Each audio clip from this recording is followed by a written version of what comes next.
Bonjour à tous, bienvenue pour ce tutoriel. Aujourd'hui on va se consacrer au texturing. Donc on va lui texturer ce petit robot ici, on va lui rajouter plein de petits détails avec un super logiciel donc, qui s'appelle Substance Painter. Si vous ne connaissez pas ce logiciel, c'est vraiment un logiciel que vous devez télécharger au moins sur les versions d'essai ou des choses comme ça pour avoir la possibilité d'essayer ce logiciel. C'est vraiment un super logiciel, un incontournable, en particulier pour texturer du hard surface, c'est vraiment ça qu'il vous faut.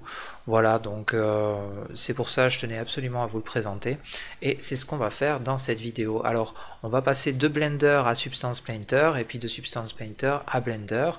On va voir un petit peu comment tout ce processus, tout ce workflow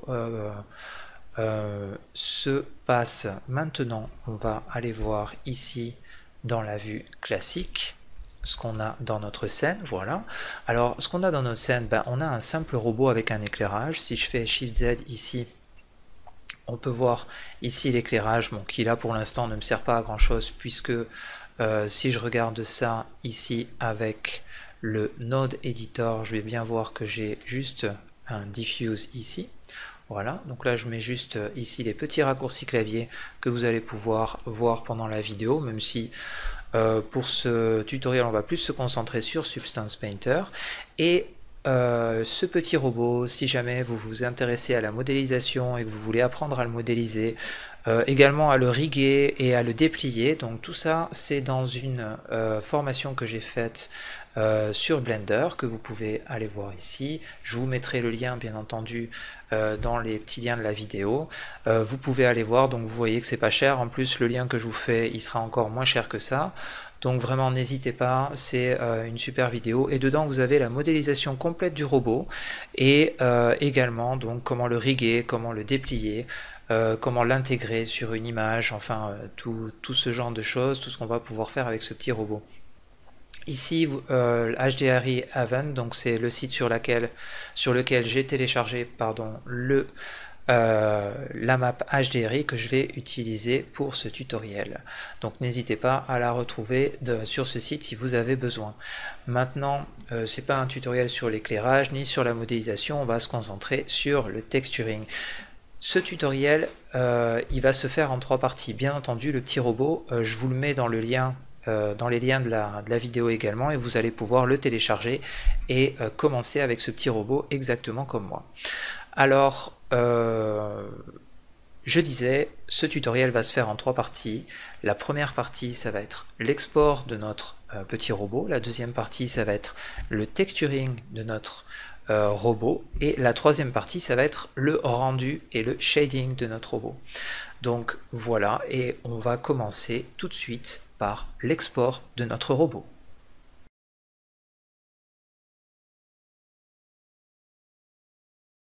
L'export de notre robot, donc, alors, pour ça, c'est pas très dur, hein. Il faut juste sélectionner notre robot. Si vous utilisez un autre objet que ce robot et que vous voulez le faire avec un objet à vous, surtout faites attention que votre objet soit déplié UV mappé. Alors, qu'est-ce que ça veut dire UV mappé? Ça veut dire que vous avez déplié votre objet sur un plan 2D. C'est-à-dire que là, si donc je regarde ça en mode edit ici, donc sans cette texture là ici, vous allez pouvoir voir que j'ai plein de petits îlots qui ont été créés donc pour déplier mon objet ici et pour avoir une belle UV map. Et cette UV map, elle est très importante dans l'export pour le texturing de notre objet. Sans UV map, vous n'allez pas pouvoir texturer votre objet. Donc si jamais vous ne connaissez pas encore l'UV mapping ou quoi que ce soit, n'hésitez pas à revenir vers ma formation ou à aller voir des tutoriels sur internet, il y en a énormément également. Donc voilà, en tout cas pour cette partie là, je vais revenir ici et me remettre dans le Node Editor. Ok, et puis je vais aller faire l'export de mon robot. Donc pour ça, je vais juste sélectionner mon robot uniquement. Je vois que j'ai une caméra dans ma scène, mais on va s'occuper que de notre robot. Et je vais faire un File, Export, et je vais aller dans Wavefront Obj. Ok, OBJ. Et ici, je vais cocher plusieurs petites choses. Vous pouvez voir, avant de faire ça d'ailleurs, que notre robot, il a un subsurf à 2. et que si je retire mon subsurf, il va être comme ça, d'accord? Donc moi ce qui m'intéresse, ça va être d'utiliser la version low poly, et puis d'exporter également une version high poly avec mon subsurf appliqué. Donc ce que je vais faire un file export wavefront obj. Ok, je vais l'appeler robot low. Et qu'est-ce que je vais dire dans mes options d'export? Je vais dire que ce sera selection only, puisque je veux exporter uniquement mon robot, pas ma caméra. Et je vais dire de ne pas appliquer les modifiers, comme ça j'aurai la version low poly du modèle. Et je vais exporter mon robot low. Ok, très bien. Maintenant, je vais faire la même chose. Je vais faire un file export encore une fois, wavefront obj. Vous voyez que j'ai mon robot low qui est là. Et là, donc, je vais cocher Apply Modifiers et faire attention ici que ce soit un robot High. Ok? Puisque après, moi, je vais m'occuper de ça. Ça va me servir en fait pour baker mes maps. Donc, je vais faire mon export. Ça va durer un petit peu plus de temps, c'est normal, puisqu'il y a beaucoup plus de polygones et d'informations qui vont être exportées. Et normalement, ça devrait me donner deux fichiers. Donc, un fichier à 2,6 mégas ici, vous voyez, et probablement quelque chose aux alentours de 30 mégas sur l'autre fichier. On va aller voir ça tout de suite, et dans ce dossier-là. Donc j'ai bien un robot high ici, d'accord, en obj, à 46 mégas même, et un robot low ici à 2 mégas. Et c'est deux points obj ici que je vais utiliser pour mon texturing. Donc voilà pour l'export de ce petit robot. On passe tout de suite au texturing, donc sur Substance Painter.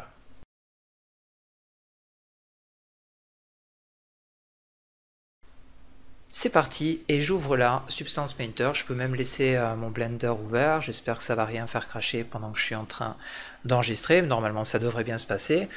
Alors, ici, vous avez... là, je vais faire no. Ok. Donc ici, tout va bien. Et je vais faire un file new. D'accord? Pour faire un file new ici, et je vais aller chercher no mesh selected. Et moi, l'idée dans cette fenêtre, ça va être d'aller chercher le robot low. D'accord? Donc j'ouvre ce robot low. Et je garde mon document resolution à 2048 et le reste, j'y touche pas. Et je fais OK. D'accord? Et là, je me retrouve donc avec cette interface.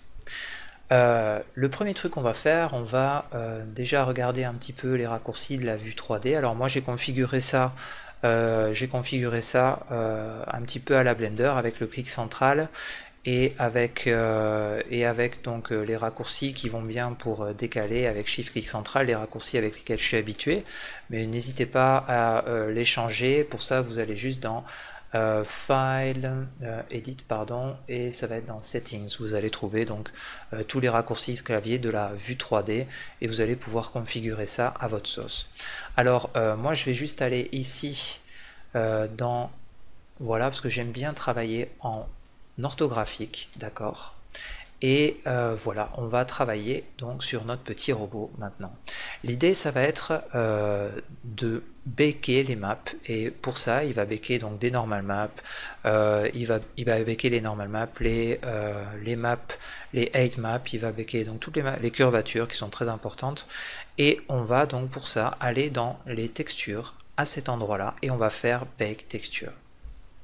On va choisir un output ici à 2048, comme ça on aura la même chose que ce qu'on avait par la taille du document, par rapport à la taille du document. Et puis on va aller chercher les high poly parameters ici. Vous voyez qu'on a use low poly mesh as high poly mesh. Nous c'est pas ce qu'on veut, on veut un high definition mesh, et pour ça on va aller chercher ici notre robot high. Ok, et on fait ouvrir. Et puis à partir de là, on va faire un Bake Robot Texture. Et c'est parti. Et là donc, Substance Painter va travailler un petit peu. Je vais peut-être mettre ça en pause. Et puis je reviens voir quand c'est terminé. Et voilà, notre baking est terminé. On voit bien d'ailleurs ici qu'on a un shading qui est bien meilleur. Ici autour des yeux par exemple on avait des petits artefacts. On voit là que c'est bien meilleur, comme si on avait un subsurf, sauf que c'est là ici avec un mesh qui est low poly, et c'est ça qui est très intéressant.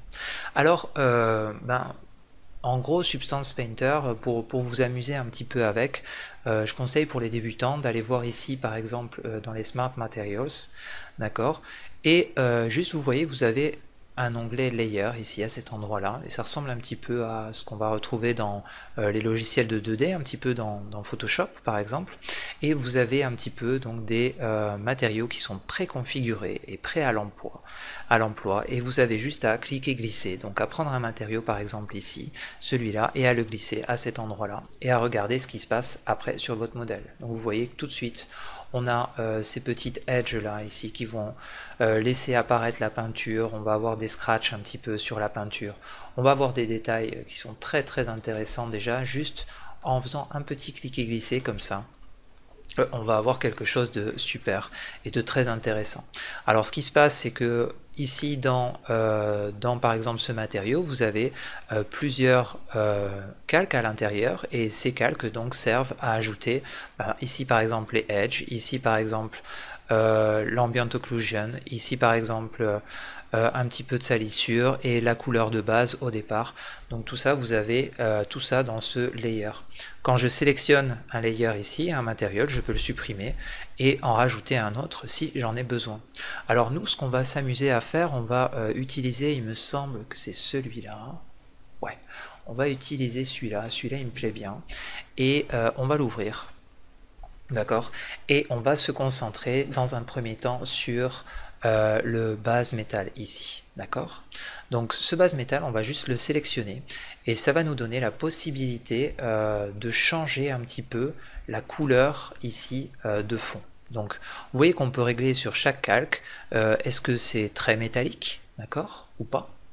Donc moi je vais le mettre pas trop métallique, parce que la couleur de fond comme ça va être plutôt quelque chose qui va être plutôt dans les tons mat.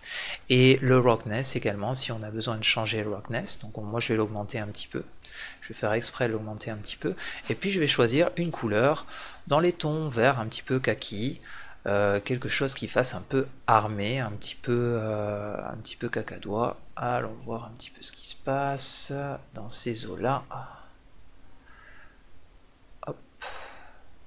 Voilà, un petit peu plus vers les tons rouges, voilà, quelque chose comme ça, c'est pas trop mal.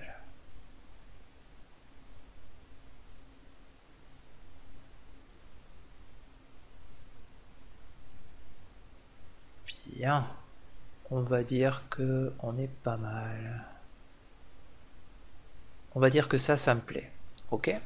Et puis on va garder donc cette couleur là. Même chose là par exemple, si je veux gérer la couleur ici du métal derrière, donc je vais pouvoir gérer la couleur du métal, moi je le voudrais un petit peu plus foncé. Voilà, quelque chose de cet ordre là, ça me plairait bien. Voire même plutôt comme ça. Très bien. Et également de la même manière, peut-être aller vers quelque chose avec avec un peu plus de roughness. Non, pas trop de roughness, comme ça c'est pas mal. Voilà, très bien. Et on va donc en rester là pour la couleur de base. Vous voyez déjà que ça donne un super petit effet très intéressant. Alors maintenant, qu'est-ce qu'on voudrait faire? On peut se rendre compte d'une chose, c'est que par exemple ici, si je veux peindre cette partie-là avec une autre couleur, c'est bien, mais ça me donnera toujours le même matériau. Même si je peins cette partie-là avec par exemple ici un brush par défaut que je vais prendre, ok. Si je prends un brush ici et que je peins sur cette partie-là, ça va pas me donner ce que je veux, et moi je voudrais par exemple que mes doigts, on voit bien que c'est pas du métal ici, étant donné la modélisation que ça a, c'est un matériau souple, donc moi je voudrais que ce soit quelque chose comme du caoutchouc, comme du pneu un petit peu. Donc ce qu'on va aller faire, on va chercher un autre matériau. Dans Smart Materials, on a ici donc qu'est-ce qu'on a dans les rubber, plastic rubber, c'est pas trop mal, ok. Maintenant on va supprimer ce layer en haut parce que pour l'instant il nous sert à rien, et puis on va poser notre plastic rubber tout en haut, ici. Et là on se rend compte, bah, c'est bien d'accord, mais ça nous a mis tout notre mesh avec du plastic rubber. Alors l'idée ça va être d'utiliser un masque de calque, exactement comme sur Photoshop. Et là on va faire un clic droit sur notre plastic rubber et on va faire un add black mask. Ok. Et ce black mask, on va pouvoir peindre des informations de blanc pour faire apparaître notre masque ici. Et pour ça, je vais aller dans les options ici de peinture en polygone.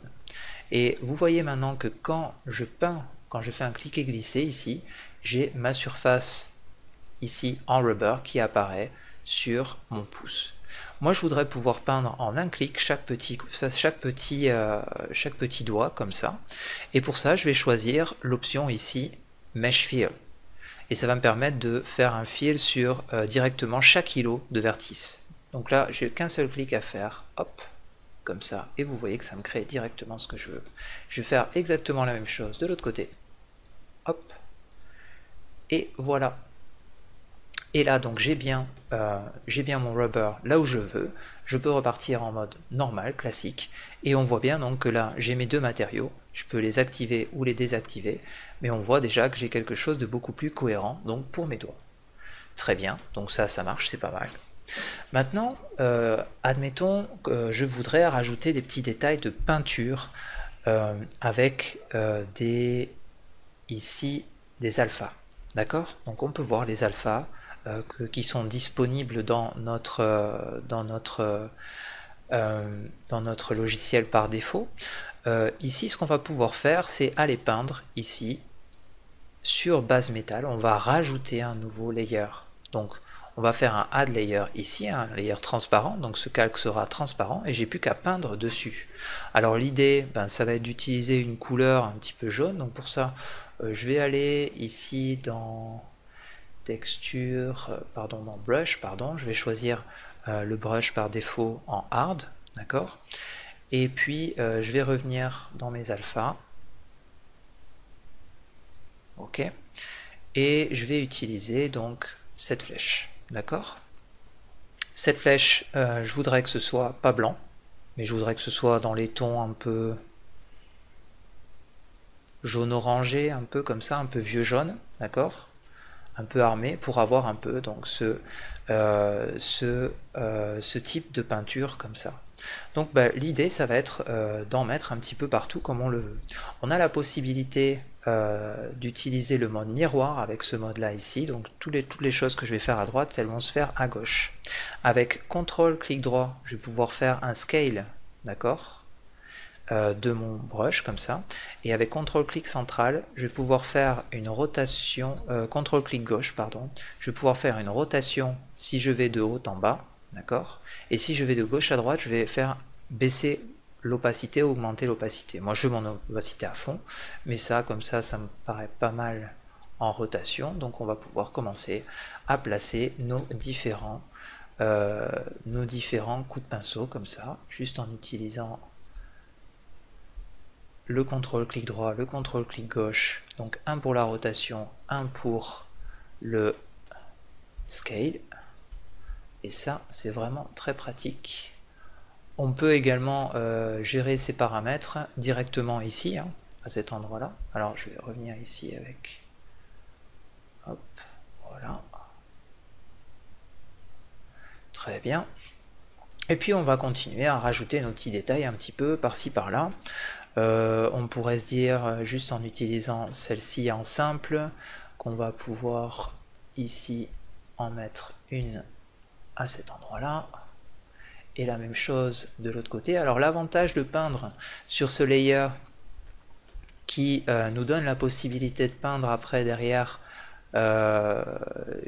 justement avant les informations de scratch, etc. Ça nous permet d'avoir ces informations raccord et d'avoir ces scratchs de peinture qui marchent sur toute la peinture. Donc ça c'est vraiment très très intéressant de pouvoir peindre directement comme ça sur les calques, et c'est quelque chose qu'on aimerait bien avoir dans Blender. ce serait super. Si les développeurs pouvaient s'y mettre un petit peu, ce serait génial. Mais vraiment, ce logiciel, pour ça, il est vraiment hyper intéressant. Alors, on va pouvoir placer un petit caution, là, ici, comme ça. Hop, on va faire une rotation pour l'avoir bien, et puis on va le placer comme ça, par exemple. Ok. On va pouvoir également, ici, dans les circulaires, qu'est-ce qu'on a dans les circulaires? On va pouvoir utiliser quelque chose du genre ça, par exemple, ici, et puis on va pouvoir le passer, voilà, là. Ça va être pas mal. Un petit peu plus petit peut-être, voilà, très bien. Voilà, on va pouvoir ajouter un petit peu toutes ces petites informations un petit peu rigolotes. On va pouvoir également peut-être aller chercher quelque chose comme ça ici, le mettre au centre si on a envie. Alors là par contre, je vais retirer ici le miroir, je vais supprimer ça, je vais mettre ma rotation ici à 0 pour être sûr, ok. Et puis là comme ça, en vue de face, je vais pouvoir bien caler. Ok, voilà, quelque chose comme ça. Très bien, même chose de l'autre côté. Donc derrière, hop, on va pouvoir en caler un ici, très bien. Et puis, ben tiens, à la limite, on va pouvoir s'amuser à en mettre comme ça. Moi j'aime bien celui-là, il marche assez bien. On va pouvoir en mettre un dans ce sens-là. Très bien. Ok, on met la bonne rotation, on met la bonne taille. Et c'est parti ici pour celui-là. Et puis on va pouvoir s'arrêter sur ces petits détails comme ça. Là je pense qu'on a suffisamment de détails pour pouvoir travailler. Très bien. Alors maintenant j'aimerais vous montrer une autre technique. Ça va être ajouter de la normal map sur notre peinture. Et pour ça, ben, c'est pas dur. On va juste se mettre ici tout en haut et on va se rajouter un nouveau layer. Ok, un layer ici tout simple. Ce layer, on peut le renommer. Alors on peut l'appeler normal ici par exemple, d'accord. Et ce qu'on va faire pour ce layer, on va aller dans les options de ce layer ici et on va cocher uniquement les informations de normal. Donc on va décocher tout le reste et on va garder que les informations de normal. Et puis on va aller chercher ici dans nos hard surface, on a tout un tas de petites normal maps déjà préconfigurées. Et on n'a plus qu'à, par exemple, ici, donc si je prends, disons, quelque chose comme ce container là, ici, et que je fais un cliquer glisser sur mon mesh ici, là, comme ça, je vais pas avoir ce que je veux ici, parce que pour l'instant, j'ai encore pas tout à fait ce que je veux. Je vais retirer ça, et c'est pas sur ça que je dois aller, je dois retourner ici sur mon brush, resélectionner ça, voilà, et retourner dans mes hard surface et aller chercher ça et faire un cliquer glisser. Okay, et là maintenant donc j'ai bien mon hard surface qui est là. Alors ce qui se passe c'est que maintenant j'ai plus qu'à faire un clic et hop je retrouve donc ça directement. Et alors ça c'est absolument royal si on veut travailler. Ça marche également en miroir de la même manière. Donc on n'a plus qu'à cliquer comme ça et on va rajouter des détails. Et en plus ici on peut, par contre on voit bien que ça ne rajoute pas les informations de edge, d'arêtes un petit peu usées, d'accord, toutes ces arêtes qui sont un petit peu usées qu'on voit bien là sur l'autre calque et qui marchent très très bien, ben là on les a plus, elles disparaissent. Alors pour ça il faut rajouter un filtre ici, et ce filtre, donc je vais aller ici, faire un clic droit et faire un add filter.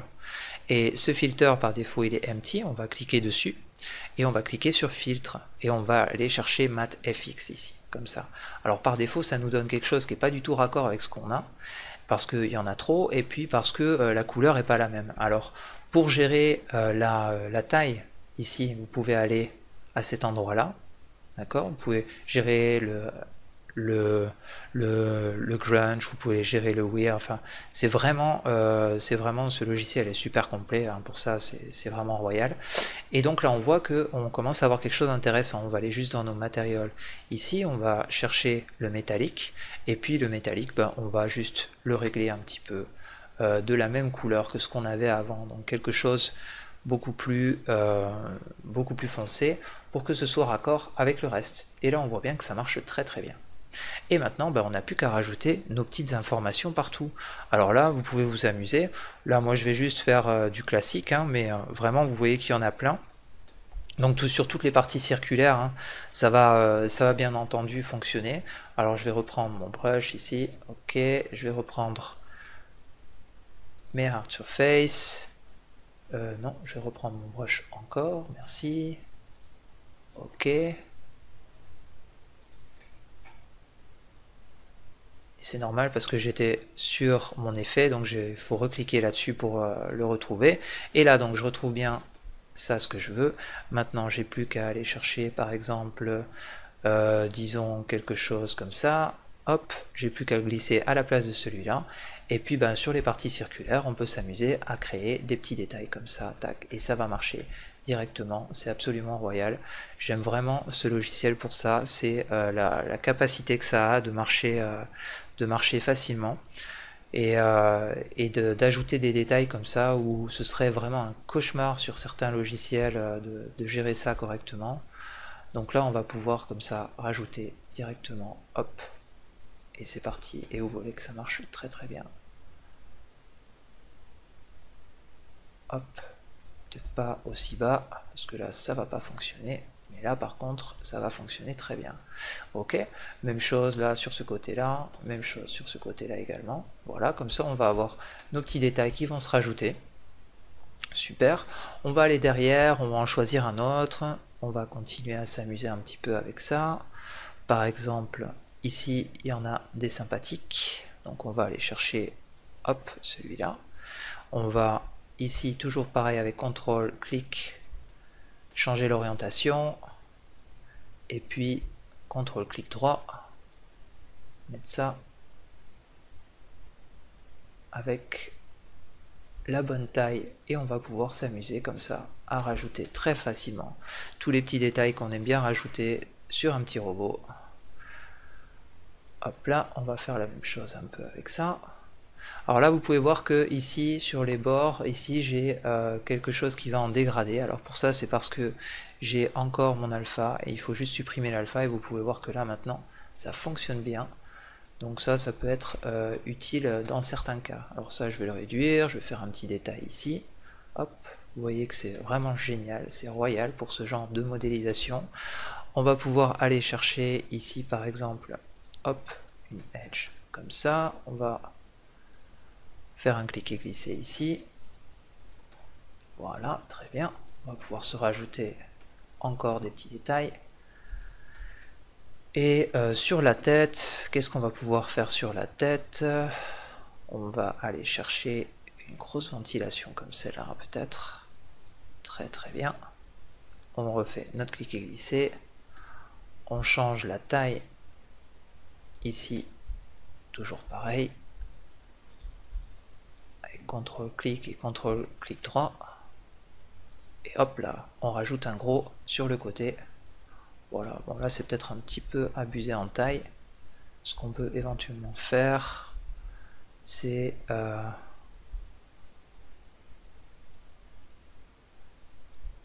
en mettre plusieurs à la suite.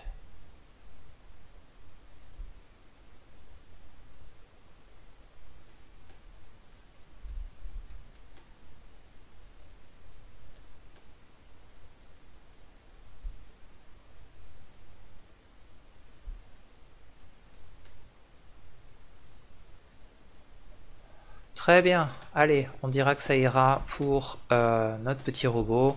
Alors on peut éventuellement encore en rajouter un petit peu partout. Je vous laisse jouer avec, hein, c'est parce que c'est vraiment rigolo de jouer avec là-dessus. Surtout les premières fois, quand on s'amuse avec ça, on a du mal à s'arrêter et à rajouter des petits détails à vos loisirs, alors que c'est très compliqué à faire normalement sur un mesh comme celui-là en modélisation pure, hein. Donc là on va pouvoir comme ça rajouter ces petits détails et c'est un vrai petit bonheur. Je vais en rajouter un petit dernier sur le haut. Par exemple, on va mettre quelque chose comme ça. Hop, voilà. On va supprimer encore cette partie-là. Et puis, on va mettre quelque chose sur la tête. Voilà, comme ça. Très bien. Ok. Et là, donc, on dit qu'on a tous nos petits détails et on est content. Alors, on va aller ici. Je vous montre juste les tools parce que ça peut être très rigolo comme ça, très rapidement, de se marquer un bullet impact là comme ça. Voilà. Alors de la même manière, hein, ça fonctionne pareil. On va régler la taille avec ça et puis on va pouvoir en rajouter un petit par-ci et un petit par-là. Ok. Petite rotation encore. Voilà. Ça peut être toujours rigolo d'en mettre quelques-uns comme ça. Donc voilà un petit peu, vous voyez que ça joue sur les normales également, ça marche très très bien. Et puis on va s'arrêter là sur ça. Maintenant, on va aller chercher et exporter nos textures. Alors pour ça, on va dans File, Export, Texture. Et puis on va aller ici, regarder tout ce qu'on a de possible à exporter. Nous on va tout exporter, hein, on va pas s'embêter, puis on verra après ce que ça donne. On va choisir le dossier. Alors le dossier, ben, je vais aller retrouver ici mon dossier, hop, formation, très bien, très bien. Voilà, on va pouvoir créer un nouveau dossier qu'on va appeler texture. Ok. Et c'est dans ce dossier qu'on va exporter toutes nos textures. Alors moi je vais l'exporter en 2048, mais c'est encore mieux de l'exporter peut-être en 4096 pour avoir encore plus de détails. Là disons que pour pas que ça rame trop dans Blender, je vais l'exporter comme ça et vous montrer après comment ça se passe. Donc là ben je fais l'export et on a fait notre deuxième partie et on va pouvoir aller chercher après ça dans Blender.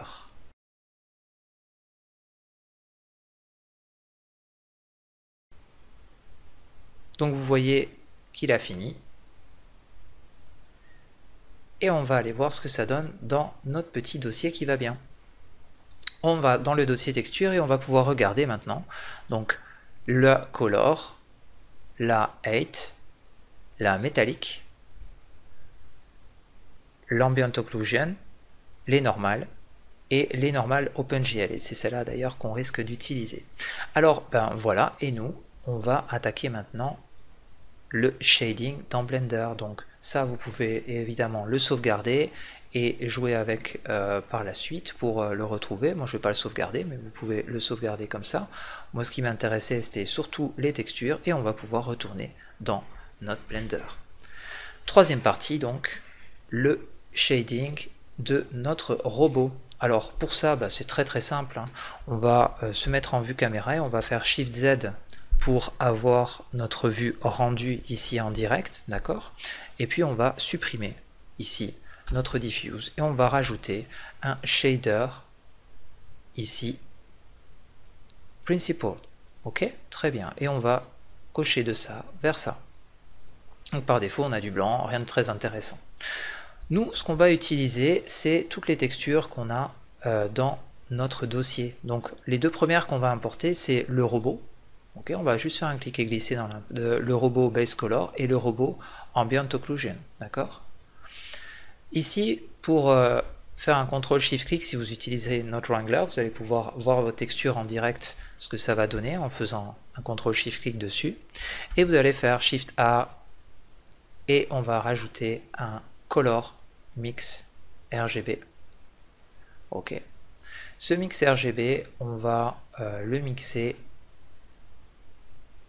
en multiply. Donc avant j'avais ça, d'accord? Maintenant j'avais ça et maintenant j'ai ça. C'est-à-dire que je vais avoir directement mon ambient occlusion sur mon petit robot là ici de cette manière-là. Et c'est cette color qui va être mise à cet endroit-là. Donc on commence à voir les détails apparaître, mais malgré tout il nous faut encore les autres textures ici, donc qui sont présents dans notre petit dossier. On va utiliser maintenant le métallique et le roughness. le métallique et le roughness. Le métallique, comme son nom l'indique, il va être branché sur métallique. On va juste se mettre en non-color data, ici. Et le roughness, il va être branché sur le roughness en non-color data également.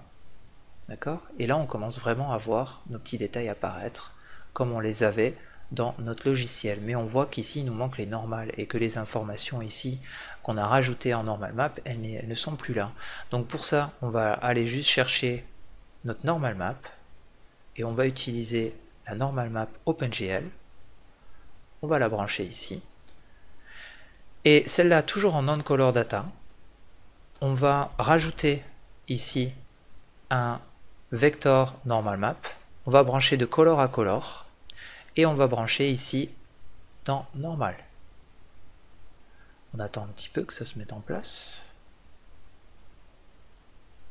Et voilà notre normal map qui apparaît et on voit bien nos petits détails qui sont réapparus sur notre robot. Et voilà donc pour ce tutoriel. N'hésitez pas à jouer avec, il y a vraiment énormément de choses à faire avec ce logiciel. Substance Painter, c'était voilà une introduction à ce logiciel. N'hésitez pas à vous amuser à recréer donc des shaders. L'avantage de ce système, c'est que vous avez un seul matériel après à gérer dans Blender. Tout vient des maps et est géré dans les maps avec un seul Principal Shader. Et vous avez donc toutes ces informations directement dans votre objet. Donc voilà pour ce tutoriel. À bientôt.